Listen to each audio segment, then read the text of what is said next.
cold embrace. He was an artist.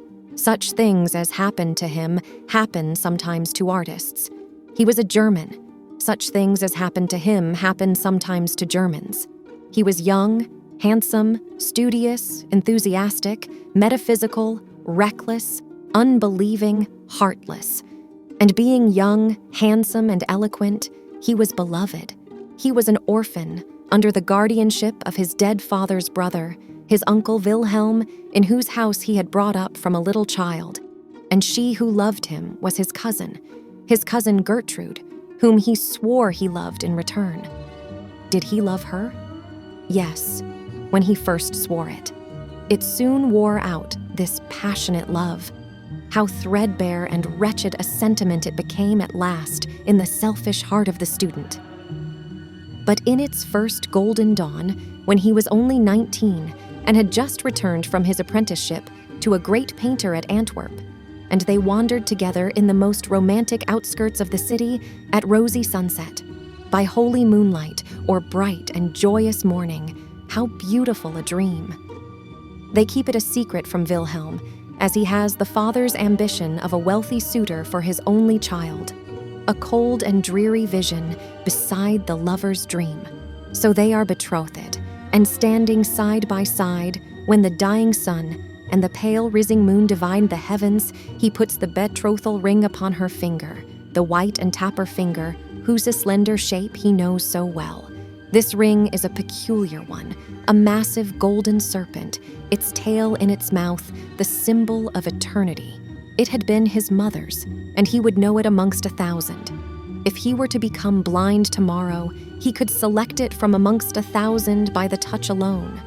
He places it on her finger, and they swear to be true to each other forever and ever, through trouble and danger, sorrow and change, in wealth or poverty. Her father must needs be one to consent to their union by and by, for they were now betrothed, and death alone could part them. But the young student, the scoffer at revelation, yet the enthusiastic adorer of the mystical asks, "Can death part us? I would return to you from the grave, Gertrude. My soul would come back to be near my love. And you, if you died before me, the cold earth would not hold you from me. If you loved me, you would return. And again, these fair arms would be clasped round my neck, as they are now." But she told him, with a holier light in her deep blue eves than had ever shone in his, she told him that the dead who die at peace with God are happy in heaven and cannot return to the troubled earth, and that it is only the suicide, the lost wretch on whom sorrowful angels shut the door of paradise, whose unholy spirit haunts the footsteps of the living. The first year of their betrothal is past, and she is alone, for he has gone to Italy on a commission for some rich man to copy Raphael's, Titian's, Guido's in a gallery at Florence. He has gone to win fame, perhaps, but it is not the less bitter. He is gone. Of course, her father misses his young nephew, who has been as a son to him, and he thinks his daughter's sadness no more than a cousin should feel for a cousin's absence. In the meantime, the weeks and months pass. The lover writes, often at first, then seldom, at last, not at all. How many excuses she invents for him. How many times she goes to the distant little post office to which he is to address his letters. How many times she hopes, only to be disappointed. How many times she despairs, only to hope again. But real despair comes at last and will not be put off any more. The rich suitor appears on the scene, and her father is determined. She is to marry at once. The wedding day is fixed, the 15th of June. The date seems burnt into her brain. The date, written in fire, dances forever before her eyes. The date, shrieked by the Furies, sounds continually in her ears. But there is time yet. It is the middle of May. There is time for a letter to reach him at Florence. There is time for him to come to Brunswick, to take her away and marry her, in spite of her father, in spite of the whole world. But the days and weeks fly by, and he does not write. He does not come. This is indeed despair, which usurps her heart and will not be put away. It is the 14th of June. For the last time she goes to the little post office. For the last time she asks the old question, and they give her for the last time the dreary answer, no letter. For the last time, for tomorrow is the day appointed for her bridal. Her father will hear no entreaties. Her rich suitor will not listen to her prayers. They will not be put off a day, and hour, Tonit alone is hers, this night, which she may employ as she will. She takes another path than that which leads home. She hurries through some by-streets of the city, out onto a lonely bridge, where he and she had stood so often in the sunset, watching the rose-colored light glow, fade, and die upon the river. He returns from Florence. He had received her letter. That letter, blotted with tears, entreating, despairing, he had received it, but he loved her no longer. A young Florentine who has sat to him for a model had bewitched his fancy, that fancy which with him stood in place of a heart, and Gertrude had been half forgotten. If she had a rich suitor, good. Let her marry him. Better for her, better far for himself. He had no wish to fetter himself with a wife. Had he not his art always, his eternal bride, his unchanging mistress? Thus he thought it wiser to delay his journey to Brunswick, so that he should arrive when the wedding was over, arrive in time to salute the bride. And the vows, the mystical fancies, the belief in his return, even after death, to the embrace of his beloved? Oh, gone out of his life, melted away forever, those foolish dreams of his boyhood. So, on the 15th of June, he enters Brunswick by that very bridge on which she stood, the stars looking down on her, the night before. He strolls across the bridge and down by the water's edge, a great rough dog at his heels, and the smoke from his short meerschaum pipe curling in blue wreaths fantastically in the pure morning air. He has his sketchbook under his arm, and attracted now and then by some object that catches his artist's eye, stops to draw. A few weeds and pebbles on the river's brink, a crag on the opposite shore, a group of pollard willows in the distance. When he is done, he admires his drawing, shuts his sketchbook, empties the ashes from his pipe, refills from his tobacco pouch, sings the refrain of a gay drinking song, calls to his dog, smokes again, and walks on. Suddenly, he opens his sketchbook again. This time, that which attracts him is a group of figures.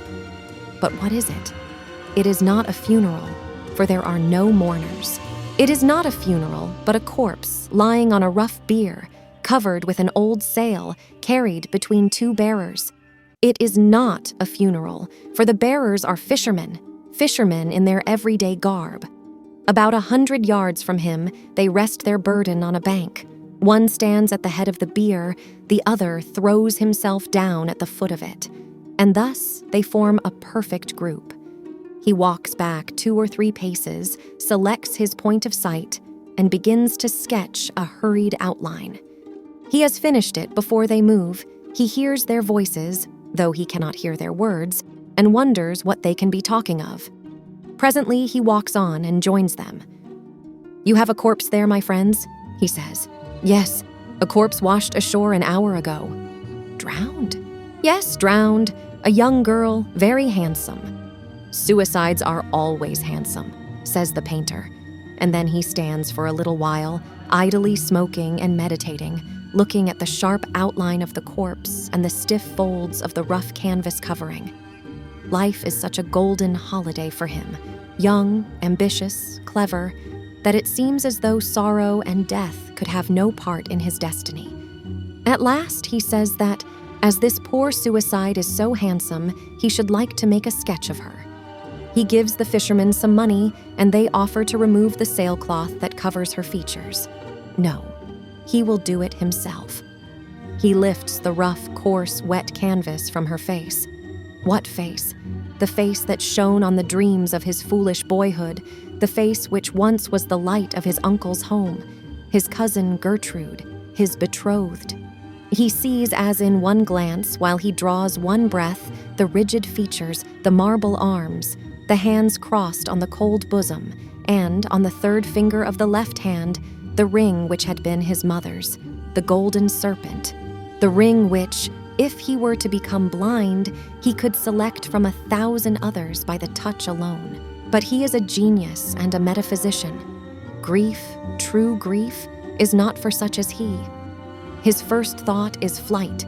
Flight anywhere out of that accursed city, anywhere far from the brink of that hideous river, anywhere away from remorse, anywhere to forget. He is miles on the road that leads away from Brunswick before he knows that he has walked a step. It is only when his dog lies down panting at his feet then he feels how exhausted he is himself and sits down upon a bank to rest. How the landscape spins round and round before his dazzled eaves, while his morning sketch of the two fishermen and the canvas-covered bier glares redly at him out of the twilight. At last, after sitting a long time by the roadside, idly playing with his dog, idly smoking, idly lounging, looking as any idle, light-hearted traveling student might look, yet all the while acting over that morning's scene in his burning brain 100 times a minute. At last he grows a little more composed and tries presently to think of himself as he is, apart from his cousin's suicide. Apart from that, he was no worse off than he was yesterday. His genius was not gone. The money he had earned at Florence still lined his pocketbook. He was his own master, free to go whither he would. And while he sits on the roadside, trying to separate himself from the scene of that morning, trying to put away the image of the corpse covered with the damp canvas sail, trying to think of what he should do next, where he should go, to be farthest away from Brunswick and remorse, the old diligence comes rumbling and jingling along.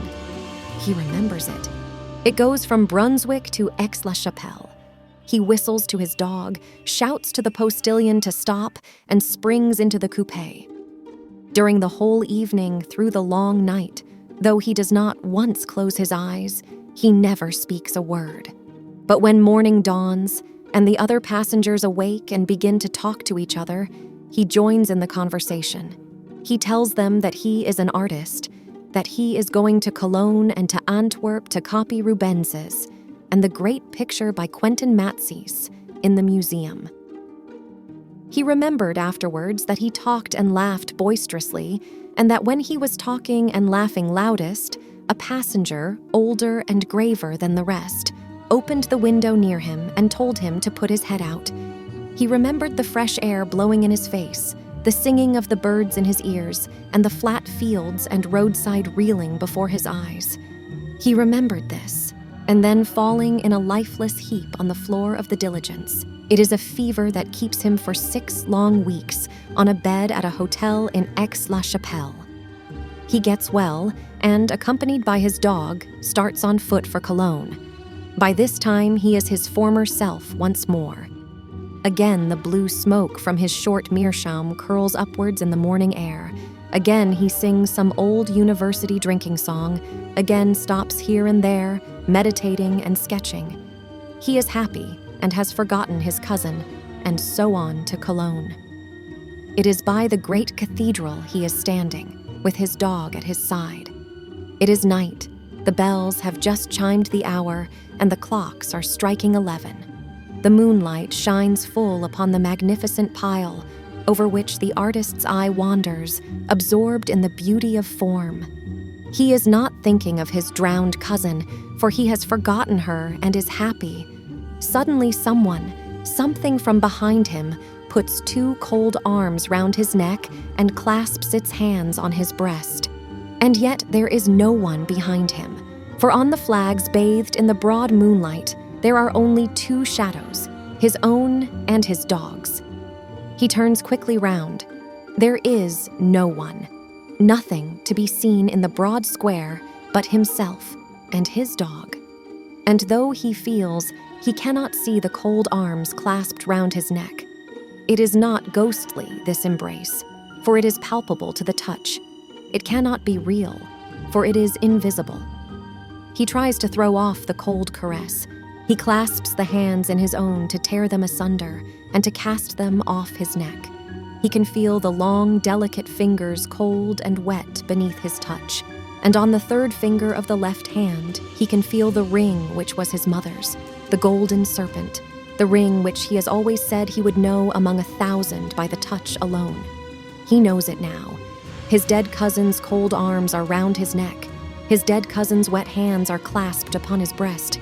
He asks himself if he is mad. "Up, Leo!" he shouts. "Up, up, boy!" And the Newfoundland leaps to his shoulders. The dog's paws are on the dead hands, and the animal utters a terrific howl and springs away from his master. The student stands in the moonlight, the dead arms around his neck, and the dog at a little distance, moaning piteously. Presently, a watchman, alarmed by the howling of the dog, comes into the square to see what is wrong. In a breath, the cold arms are gone.